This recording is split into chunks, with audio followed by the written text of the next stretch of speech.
Baik, Assalamualaikum warahmatullahi taala wabarakatuh. Selamat petang. Okey, baik. Tujuan video hari ini adalah berkenaan dengan sambungan daripada video yang sebelum ni yang aku buat lebih kurang setengah hari tadilah Hmm, sharing pula untuk kali ini kita pergi kepada topik yang berikutnya. Okey, setelah aku menerima pertanyaan uh, daripada sahabat aku sendiri. Persoalan dia macam mana nak nak define trend ni.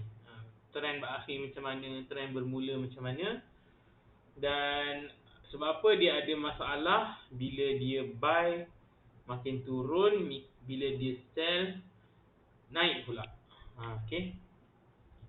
Jadi kita pergi kepada 4 perkara yang kita bincang tadi.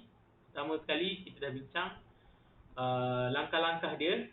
Pilihan pertama yang kita dah bincang tadi, benda yang pertama kita dah bincang tadi adalah kita kena pilih satu meja TF. Kita kena pilih satu meja TF. Okay, kita bercakap tentang multiple time frame. Kita tidak bercakap tentang trading menggunakan satu time frame. Boleh ke menggunakan satu time frame? Boleh. Tetapi probability untuk kita float dan juga MC tu lebih besar. Okay, jadi kita nak mengurangkan risk. Jadi cara untuk kita mengurangkan risk adalah kita melihat kepada 2 time frame ataupun 3 time frame. Tetapi biasanya kalau kita lihat kepada 3 time frame, dia dah semakin ekstrim. So susah untuk kita melihat sebenarnya apa yang berlaku. Jadi aku gunakan multiple time frame ataupun 2 time frame untuk membantu kita melihat apa yang sedang berlaku di meja. Terusnya kita entry di time frame yang lebih rendah. Okey. Apa yang dimaksudkan dengan time frame yang lebih rendah? Bila kita bercakap tentang time frame yang lebih rendah, dia mesti ada satu yang dipanggil sebagai faktor ataupun faktor 4 to 6. Okey, apa yang dimaksudkan dengan 4 to 6 ni adalah candle. Okey, yang dimaksudkan 4 to 6 ni adalah candle. Jadi contohnya, contoh ya, aku bagi contoh satu weekly sama dengan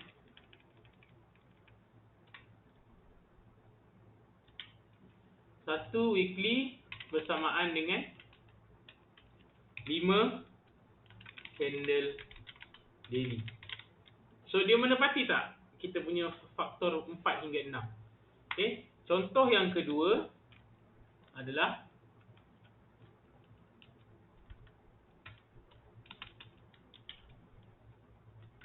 satu daily bersamaan dengan berapa? 6 candle H4. Okey.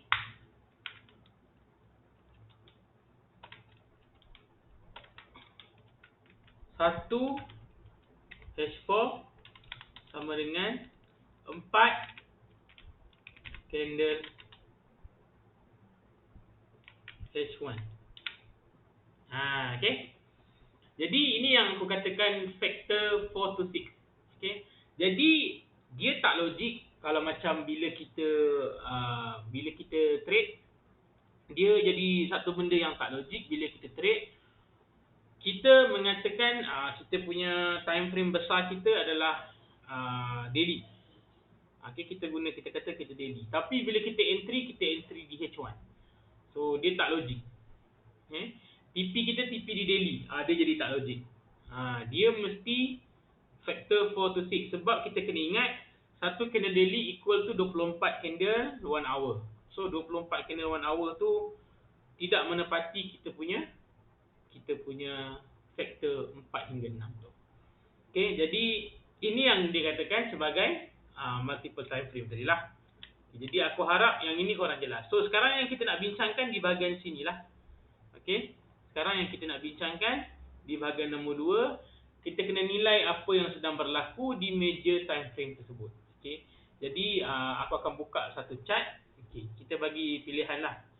Aku memang trade major pair sahaja. Aku jarang sangat trade menggunakan pair-pair yang bukan major pair. Okey, jelas kat situ? Okey, baik. Terima kasih. Kalau jelas, terima kasih. Okey. Contohnya kita pilih weekly sebagai major time frame. Okey. Contohnya kita pilih weekly sebagai kita punya major time frame. Jadi, kita berbalik kepada ni. Apa yang kita nak lihat? So, kita dah pilih satu major time frame. Let's say dalam kes ni, kita pilih weekly. Okay. Macam aku cakap, trend hanya kita lihat pada 3 time frame sahaja. Trend kita lihat hanya pada 3 time frame sahaja, iaitu daily, weekly dan juga monthly. Kalau korang trade guna H4, korang trade guna H1, aku tak nak kata itu salah, tapi terpulang kepada hamba-hamba yang trade ni lah. Okey, aku tak kata benda tu salah, terpulang kepada korang yang trade. Bagi aku, trend hanya ada 3, iaitu di daily, di weekly dan juga di monthly. Okey, jadi kita pergi di weekly dulu. So, apa syarat pertama kita kena lihat? Kita kena nilai apa yang sedang berlaku di major TF tersebut. Okey. Bila kita nak trade, kita hanya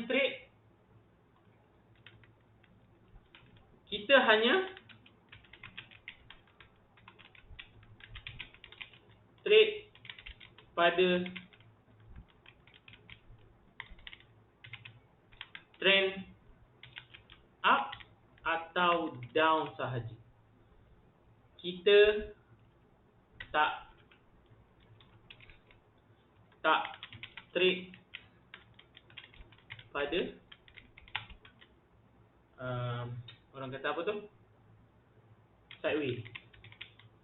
Okay. Kita tak trade pada sideways. Jadi, bila kita kata weekly major time frame kita, dia mesti downtrend atau uptrend. Okay. Pertama sekali kita kena lihat dia downtrend atau uptrend. Pertama, rule kita menyatakan bila dia downtrend, dia mesti 20 berada di bawah 50. Okey. So jadi rule pertama lepas tak? Okey. Jadi dalam kes ni inilah kita nampak crossing berlaku 20 cross di bawah 50. Di sini lagi lah crossing tu berlaku. Okey. Syarat pertama. Kita dah dapat dah syarat pertama. Okey. Syarat kedua untuk kita entry adalah kita kena masuk di kawasan, bila dia sell, kita kena sell di kawasan mana? Okay, of course, kita kena sell di kawasan resistance. Okay, ingat jelas kita kena sell di kawasan resistance. Okay. Jadi, bila kita dah tanda, kita fokus kepada bahagian ini sahaja. Okay, kita fokus pada bahagian ini sebab di time frame major, dia sudah beritahu yang ada signal untuk downtrend. So, kita kena buka di time frame yang di bawah dia lah. Okay, kita kena buka di time frame di bawah dia. Okay, so sekarang kita dah tahu di major berlakunya downtrend. So, bila kita nak buka di minor, okay, bila kita buka di minor, kita kena tanda kawasan untuk dia entry. So, jadi dalam kes ni, di sinilah kita tengok yang semasa yang semasa. Okay. Syarat untuk kita entry sell adalah kita mesti entry sell di 510 high untuk kita sell. MA high 510 MA high. So jadi kita dah tanda. Okay, kita dah tanda di 510 MA high di kawasan weekly. Jadi kita kena pergi ke bawah dan kita kena tengok apa yang berlaku di kawasan daily. Okey. Jadi di daily ni dia memang naik. Kalau nampak di sini memanglah dia naik. Betul? Kalau nampak memang dia dalam keadaan naik. Tapi kita kena ingat sekarang ini 50 masih lagi berada di kawasan resisten dan juga dia price berada di kawasan resisten dan 20 juga berada di bawah 50. So, apa kita boleh buat? Bila masuk saja di kawasan ini, kita boleh terus buat order. Dengan syarat pertama, dia dah masuk di kawasan resisten, dia masuk di kawasan 510 high di time frame weekly tadi sebab kita dah tanda dia dah masuk. Dan kita tengok apa yang berlaku di stokastik. Stokastik ringan 1435 berada di atas 50 di kawasan overbought, manakala 133 stokastik berat berada di bawah 50, menandakan harga masih ada potensi untuk lebih turun. Okey, harga masih ada potensi untuk turun. Jadi bila kita nampak di kawasan sini ada cara yang kita boleh entry, apa dia? Kita boleh buat entry di berdasarkan ni EMA 50 satu. Jadi EMA 50 ataupun kita boleh pilih di ni. Di biru. Di EMA biru ni. Okay, jadi kita pilih untuk entry di kawasan EMA biru. Akan ada tak floating? Memang akan ada floating. Okey, memang akan ada floating. Macam mana kita nak cut loss? Cut loss kita bila kita berada sebegini, kita hanya cut loss sekiranya sekiranya MA high dan juga MA low berada di atas EMA biru. Baru kita akan cut loss. Jelas MA high dan juga MA low kedua-duanya berada di atas EMA biru, baru kita cut loss. Ini untuk kita entry macam ini, untuk kita cut loss. Tapi kat mana kita nak buat TP? TP kita tarik Fibo. Kita ambil swing paling rendah dengan swing paling tinggi. Jadi dalam kes ni, ini adalah yang paling rendah, ini adalah yang paling tinggi. Okey. Jadi di mana kita TP? TP pertama kita semestinya di area 100. TP pertama kita mesti di area 100. Okey.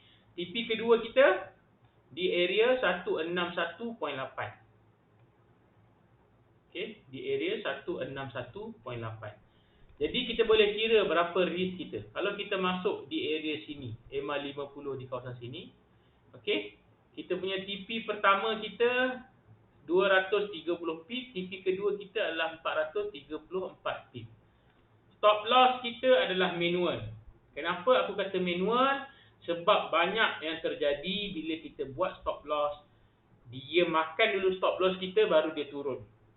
Jadi kita nak mengelakkan daripada sebegitu, kita biarkan sahaja. Kita biarkan sahaja. Boleh ke? Boleh. Tapi kena strong. Maksud aku kena strong bila market tunjuk kata yes, memang dah memang MA high dengan low berada di atas EMA biru, memang kena cut loss. Korang kena cut loss. Tak boleh tunggu. Okay, tak boleh kata nanti nak turun ke, nanti nak ni. Tapi macam aku cakap tadi lah, dia bergantung kepada korang punya SOP. SOP aku macam tu. Okay, SOP aku kata cut loss dia macam tu. So follow lah cut loss dia. Jangan nanti tunggu, nanti kemudian esok lusa tulat. Jangan okey, bahaya. Okey, jelas okey. Itu kalau kita menggunakan daily, kita menggunakan weekly as kita punya major time frame. Macam mana dengan di daily? Okey, aku nak ulang bila kita kata kita nak entry mengikut pergerakan market, kondisi yang pertama kita kena lihat, ada beberapa perkara aku terlepas tadi, minta maaf. Kondisi pertama kita kena lihat adalah berlakunya crossing. Okey, ni berlakunya crossing. Crossing di sinilah kita nampak cross. Mana 20 berada di bawah 50. Okey, pertama. Tapi adakah kita terus masuk? Tidak. Kita hanya masuk bila mana price di bawah dan kemudian MA high dengan low berada di bawah 20. Jadi macam gini. Ini complete setup. Yang ini kita tak nak. Sebegini kita tak nak. Dia mesti high dengan low berada di bawah 20. Dia mesti berada. Dia mesti berada. Okey. Contohnya, apa lagi contoh yang aku boleh tunjuk? Macam gini seminggu. Macam begini. Yang ini saja dia touch. Okey, dia mesti kalau dia uptrend dia mesti di atas 50. Okey? Jelas macam beginilah. Kalau pair-pair yang lain tu beginilah. Kalau korang dapat tengok. Okey. Okey, aku harap jelas Okey. Itu kalau menggunakan weekly. Kalau menggunakan daily macam mana pula? Okey. Daily ni senang sahaja. Sama sahaja dia punya rule Okey, sama sahaja dia punya rule. Kita ambil yang di kawasan sini. Okey, kita ambil di kawasan sini. Macam mana stop loss berlaku. Okey, kita akan tengok okey. Bila dia membuat downtrend, kita nampak dia membuat downtrend. Di sini dia membuat downtrend. Okey. Kemudian kita tanda di kawasan sini pun boleh. Okey. Sini pun boleh. Okay. Kita nampak. Kita dah tanda di kawasan 5-10 high untuk kita sell. Okey. Ini kita punya daily. Kemudian kita pergi di H4. Okay. Kita pergi di H4. Kita kena tengok apa market buat. Okay. Pertama sekali, macam aku cakap tadi, bila daily tadi kita nak sell, dia mesti 5-10 high dengan low berada di bawah EMA biru. 5-10 high dengan low di bawah EMA biru. Okay. Kalau dia macam gini, kita tak nak Kalau macam gini, kita tak nak. Okay. Tak nak mana lagi? Ini boleh diterima. Okay. Ini boleh diterima. Ini boleh diterima. Ini boleh diterima. Okey, itu tak ada masalah lah. Itu untuk yang lain lah. Okey, kita ambil yang ini. So, lengkaplah syarat dia di major time frame. Di major time frame dia dah buat sebegini arah dia. Okey, kemudian kita pergi di time frame yang lebih rendah. Okey. Bila kita pergi time frame yang lebih rendah, kebiasaannya bila harga approach ataupun harga pergi ke kawasan resistance, dia mesti masuk di antara 20 dan juga 50. Okey. Harga mesti masuk di antara 20 dan 50. Bila kita nampak dia masuk di antara 20 dan 50, kita kena lihat ni. Stokastik ringan dengan stokastik berat. Bila stokastik ringan berada di atas 50. Okey. Dan stokastik berat 133 berada di bawah 50. Dia dah nampak dah ada potensi untuk sell dan kita boleh masuk order. Macam aku cakap tadi, order yang pertama kita buat di 50, order yang kedua kita buat di EMA biru. Okey? Dah masuk kan? Okey, sekarang harga turun. Okey, kemudian harga turun, harga turun, harga turun. Harga turun, harga turun, harga turun sampailah dia bagi lagi satu entry di sini.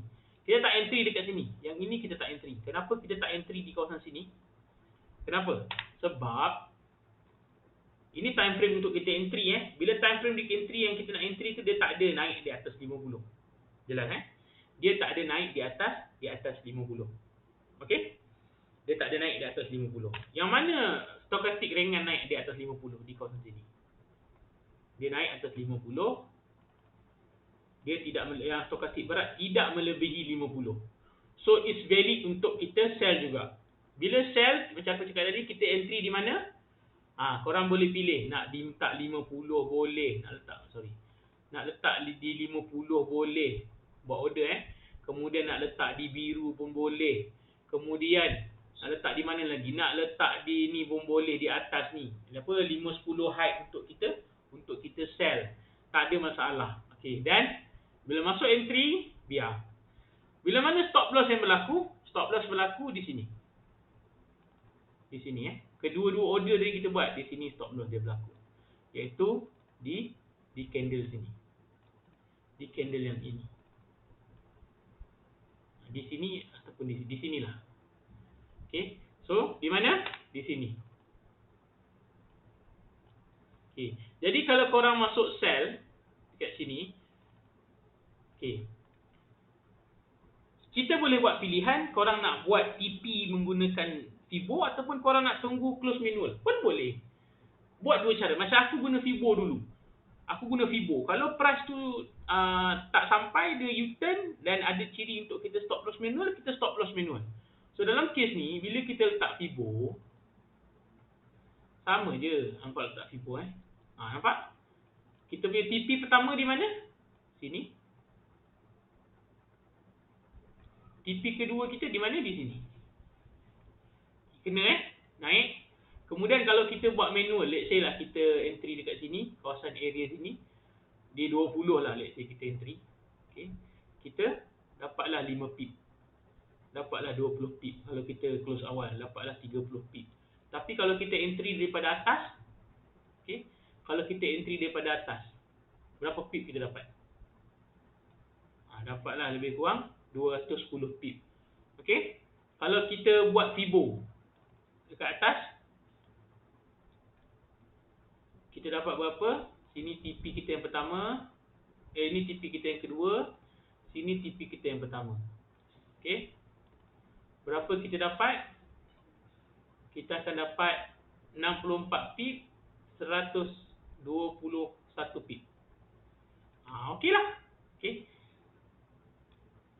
Jelas tak?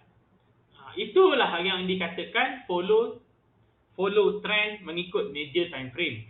Major time frame kena pilih. Okey, major time frame korang kena pilih major time frame yang mana yang aku nak guna. Kalau korang tak pilih major time frame, korang ubah-ubah time frame. Contohnya, aku dah guna dah ni daily. Lepas tu tiba-tiba beralih pergi H4 pula jadi major time frame. H4 ni macam nak naik lagi ni. Dia naik. Kenapa dia naik? Lawan daripada daily pula. Kita jadi serabut. That's why stick. Macam aku cakap sebelum ni, kalau korang ada SOP, stick dengan SOP dia korang. Begitu juga dengan time frame. Time frame ni one of the SOP. Kalau time frame korang pilih daily, fix dengan daily. Kalau korang guna H4, fix dengan H4 sebagai major time frame. Okay?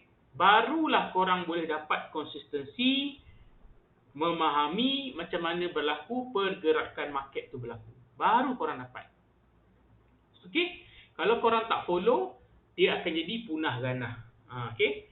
So, kalau kita tengok lagi sekali, kita hanya trade pada trend up ataupun down. Yang mana trend up ataupun down ni, macam tadi ciri dia, EMA, kalau up, okey, up, EMA biru, bawah mana? Bawah BL, black line. MA high low, bawah EMA biru dan black line. Okey. Dan kita tak trade sideway. Okey, sideway ni apa yang dimaksudkan sideway? Adalah sideway tu aku dah beritahu dah hari tu, aku ulang lagi sekali. Bila mana EMA biru ni dia ada di tengah-tengah di antara MA high dan juga MA low, itu adalah sideway, kita tak trade. Kalau korang jumpa pair HD daily yang mana dia berada di sideway, ataupun korang kata aku nak guna weekly, di weekly ada sideway, memanglah takkan berlaku lonjakan yang baik untuk kita tumpang kenaikan trend tu. Okey. Okey, jadi aku dah buka tadi, aku dah tunjuk juga buka minor TF untuk mencari entry yang sama dengan major. Cari entry yang sama dengan major dan tetapkan 4 perkara dalam mencari entry di minor. Entry point, TP point, stop loss, money management. Okey, money management aku sentuh sikitlah berkenaan dengan money management. Bila korang punya modal kecil, okey, senang cerita, bila modal korang kecil, apa korang kena buat? Logik. Kena buat logik. Apa yang dimaksudkan dengan logik? $100 buka account micro. Ingat $100 buka account micro. Aku ulang lagi sekali, $100 buka account micro, trade 0.10 ataupun 0.05 satu position. Kalau 0.10, kalau korang buka 0.05, buka 2 position maximum. Sebab 0.05 kali 2 jadi 0.10. 0.10 di macro sama dengan 0.01 di account standard. Kalau korang ada 0.01, korang ada account standard, buka 0.01 sahaja. Float, insya-Allah dia boleh tahan.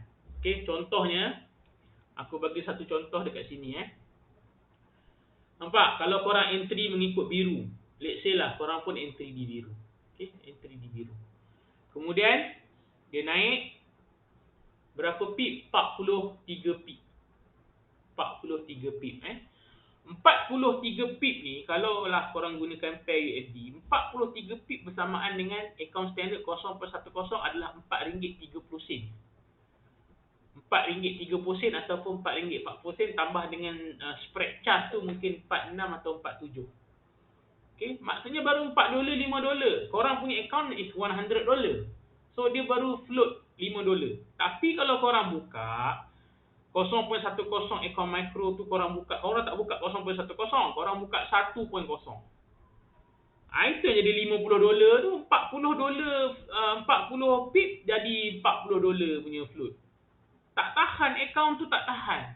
Guna daily, dia akan float banyak. Dia akan float berpuluh-puluh dolar. Berpuluh-puluh pip. Dia akan float. Sebab tu orang suka guna 15 minit, 5 minit, sebab dia orang suka main macam tu. Main yang entry sekali masuk. Kau kecil je. Kena libas. Okay. Kita 5 tahun pertama trading ni, dia bukannya nak cari kaya. No. Kita nak cari apa? Ilmu. Okay. Kita nak cari ilmu, kita nak cari apa? Kita nak cari konsistensi. Daripada 10 trade yang korang masuk, berapa win, berapa lose. Itu sebenarnya. Bukannya nak kaya dalam masa ni, tak ada. Tak boleh. Bukan tak boleh lah. It's quite impossible lah. Sebab market bukan korang punya, bukan kita punya market. Okay. Dan bila kita buat TP ni, TP ni kita buat semua di minor time frame. Kita tak buat di major. Kita tak buat. Yang mana bila kita masuk di area H4, contoh macam tadi aku tunjuk kan, kita entry di H4, kita punya trend kita follow di daily, kita entry di H4. Di H4 ni jugalah kita close berdasarkan kepada apa yang berlaku di market. Apa yang market tengah buat. Okay. Faham Faham, alhamdulillah faham, bagus. Jadi aku rasa itu sahaja. Okay, aku rasa itu sahaja. Aku harap korang memahami apa yang aku tunjuk pada hari ni. Video ada agak sedikit lama. Kalau korang dapat habiskan video ni, memang bagus untuk korang punya pemahaman. Sebab aku hari ni aku share complete. Okay, aku dah share macam mana nak pilih, nak nilai macam mana, kemudian kita nak trade macam mana, lepas tu nak masuk minor TF, okay, tetapkan money management, semua aku sentuh. Benda ni semua aku sentuh. Aku akan ulang. Okay, aku akan ulang benda yang sama. Satu, kenapa? Kalau korang akan bosan dengan aku punya benda ni. Satu, kenapa? Sebab aku buat ni untuk fahamkan diri aku. First, aku share dengan korang ni, aku tak nak kata aku sifu ke apa. Cuma biasanya orang nak dapatkan kefahaman ni, dia kena share dengan orang. Baru dia akan dapat insight ataupun awareness ataupun satu benda kesedar. Oh, macam ni rupanya. Aku kena share dengan orang. So, tak perlulah korang nak panggil aku sifu ke, siput ke apa. Aku tak nak. Aku hanya share di YouTube, di Facebook dan juga Instagram pun ada. Tapi Instagram dah lama aku tak update. Inilah cara sebenarnya bagi aku, cara paling mudah untuk korang trade, memahami multiple time frame sebenarnya. Paling mudah. Cuma jadi masalah dengan kita adalah masalah disiplin. Itu memang trader 5 tahun, 3 tahun pertama is talking about disiplin lah. Money management, stop loss, TP, entry, itu sebenarnya. Okay, aku mengucapkan terima kasih kerana sudi luangkan masa. Aku harap korang kaya, berjaya, dimudahkan dan dimurahkan rezeki dalam apa jua yang korang buat. Dan bagi sesiapa yang ada isu, nak share, nak tanya soalan, korang boleh PM aku di Facebook. Dan di Facebook tu juga ada button WhatsApp. Korang boleh tekan, boleh hubungi aku secara personal, kita bincang sama-sama. Okay. Tapi aku gunakan teknik ini saja. Korang jangan tanya teknik yang lain sebab aku tak nak jawab. Okay? Baik. Assalamualaikum warahmatullahi wabarakatuh. Bye.